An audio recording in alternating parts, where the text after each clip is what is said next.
గురుకుల పాఠశాలలు పేద చిన్నారులకు ఉత్తమ విద్యను అందించే నిలయాలు. గ్రామీణ ప్రాంత విద్యార్థులను సొంత పిల్లల్లా చూసుకుని వారికి అన్ని సౌకర్యాలు అందించి రక్షణ కల్పించాలి. బాలికల గురుకులాలైతే మరింత శ్రద్ధ అవసరం. ప్రస్తుతం అనేక గురుకులాల్లో కనీస సౌకర్యాలు కరువయ్యాయి. భద్రతా ఏర్పాట్లు లేకపోవడం వల్ల అనేక ఘటనలు చోటు చేసుకుంటాయి. అలాంటి స్థితిలో ఉంది పశ్చిమ గోదావరి జిల్లా వట్లూరు గురుకుల పాఠశాల. అక్కడ చదువుతున్న విద్యార్థుల సమస్యలపై ప్రత్యేక కథనం.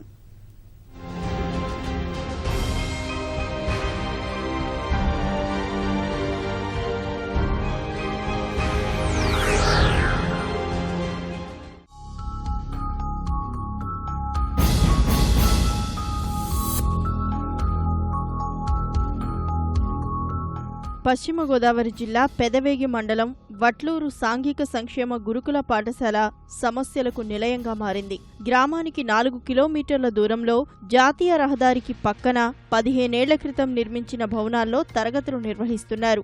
అధ్యాపక ఇతర సిబ్బందికి వసతి సౌకర్యం కల్పించారు. 18 ఎకరాల్లో ఈ గురుకులం ఉంది. ప్రస్తుతం భవనాలన్నీ శిథిలమవుతున్నాయి. ప్రయోగశాలల్లోనే తరగతులు నిర్వహించాల్సి వస్తోంది.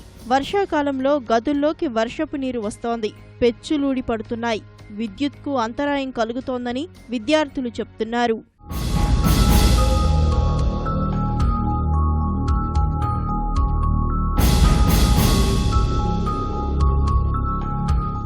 కొంచెం వాటర్ ప్రాబ్లం కూడా ఉంది. అలాగే వర్షం వచ్చినప్పుడు నడవడానికి కూడా చాలా ఇబ్బంది అవుతుంది. కాబట్టి ఇంటర్నల్ రోడ్స్ కావాలి. ఎలక్ట్రిసిటీ కూడా 24 అవర్స్ కావాలి. అలాగే స్టోర్ చేసుకోవడానికి వాటర్ ట్యాంక్ ఉంది, కానీ అది పడిపోయే స్థితిలో ఉంది. కాబట్టి మాకు వాటర్ ట్యాంక్ కూడా కొత్తది కట్టించాలి. మాకు క్లాస్ రూమ్స్ కూడా లేవు సార్. డార్మెంటరీ క్లాస్ రూమ్స్ ఒకటే అవుతున్నాయి. మాకు క్లాస్ రూమ్స్ కూడా కొంచెం కట్టించాలి. అలాగే మేము రోడ్ సైడ్న ఉంటున్నాం. ఎవరైనా సరే రోడ్ మీద వెళ్ళే వాళ్ళు మాకు కనిపిస్తున్నారు. ఆ కాంపౌండ్ వాళ్ళు కూడా కొంచెం ఎక్కువ చేయాలి. మేము హాస్టల్ అంతా చాలా జంగిల్గా ఉంది. ఇది ఇక్కడ నైట్ టైం ఎప్పుడైనా సరే పాములు అలాంటివి వస్తున్నాయి. చాలా భయపడుతున్నాం.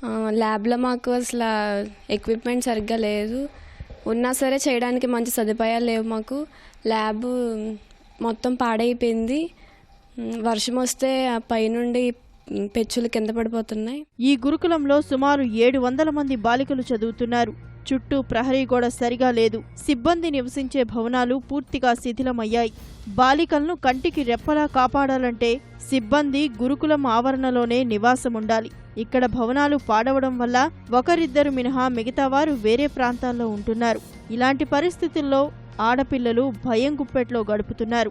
ఇదే గురుకుల పాఠశాలలో గతంలో 3 బాలికలు ఆత్మహత్య చేసుకున్నారు.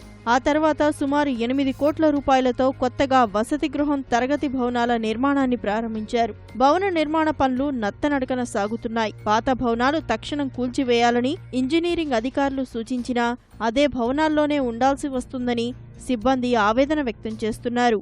నేను క్వార్టర్స్లో ఉంటున్నాను. 8 మంది ఫ్యామిలీస్ ఉంటున్నారు ఈ క్వార్టర్స్లో. ఈ వర్షాల కాలంలో వర్షం మొత్తం అన్ని క్వార్టర్లు కూడా వర్షం లోపలికి వచ్చేస్తుంది. కానీ వాటర్ సదుపాయం కూడా లేదు. అందరూ చాలా ఇబ్బంది పడుతున్నాం. పంచాయతీ వాటర్ ద్వారా పట్టుకుంటున్నాము రోజు.